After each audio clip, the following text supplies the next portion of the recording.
Well, we told you about this earlier. We keep hearing about how Amazon, for example, is changing the face of Seattle and by extension, really the entire region. So this week, Business Insider ran this story, which we know people have been sharing online around here. Amazon is taking over Seattle. Residents are calling it Amageddon.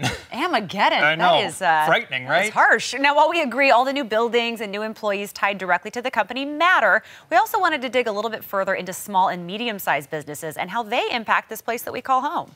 Louise Chernin, the president and CEO of the Greater Seattle Business Association, or the GSBA, represents more than 1,100 small business, corporate, and nonprofit members in our area who promote equality and diversity. Thank you for being here. My pleasure. So let's start with impact. I mean, your members really are the folks feet on the ground who are impacting our culture and our economy around here.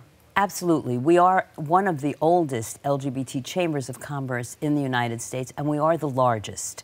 And many chambers are shrinking at this time, but GSBA is vibrant and growing. And I think that's because we're a values-led chamber of commerce. We believe that businesses, especially small businesses, they're part of your community.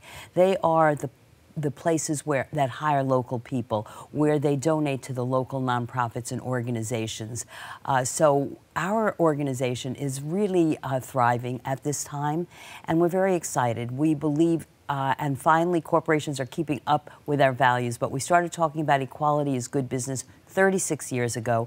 We are still talking about it. Now people are realizing, who run companies, corporations, that if we're going to be successful in this day and age, we have to be diverse. We have to talk about equity. We have to ensure that our customer base and our employee base are diverse and welcoming so that we can compete in a new global economy. But small businesses get that more than anybody else.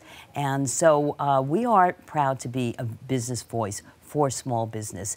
And we're also proud that many of the corporations, I do want to say a good word about them in our region, are very progressive corporations. And in GSBA, we have the support of those corporations, and really some of them really enable us to provide the programming that we do for small businesses, because they provide some financial support. Small business owners, they have no time for anything. They're up early in the morning. They don't go to meetings. Right, you know, right. people want to say they network all the time. No, they're really trying to keep the doors open all the time. Probably the biggest challenges in terms of corporate influence is the rising rents. Commercial rents are very, very hard. The amount of construction that's right in front of the door of a small business person, you know, whether it's crime and street issues, those are things that really affect small businesses. So the more that they can have a voice, for example, this is the first time GSBA hired a lobbyist ever. But we realize there is a lack of a small business voice, not just in the city, but in the state as well. Everybody says small businesses are a treasure. They truly are the largest employer in the country, and yet we actually don't show that by how welcoming and easy we make it. Things are complicated. Taxes for small businesses B&O taxes are based on gross and not net profits. All the new changes that are very important for employees and that we support, being a values and progressive-based business organization, are very challenging when you are a small or micro business. So, so we are excited. We are also an organization that, in addition to supporting business, recognize that philanthropy is an integral part of the success of business. And we have one of the largest scholarship funds in the United States and give out over $400,000 a year to LGBT and allied students. So we really are an organization that's about community, it's about business, it's about philanthropy, and it's about advocacy.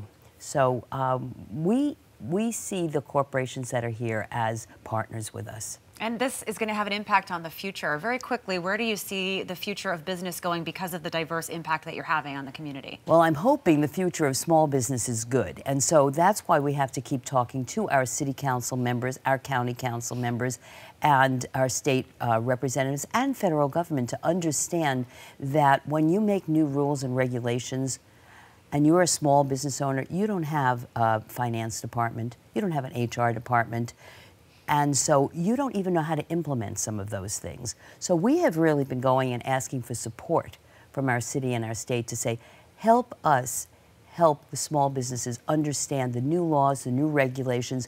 let's work to try to stabilize some kind of commercial rent for small businesses, and let's promote them because they really are the jewels of our economy.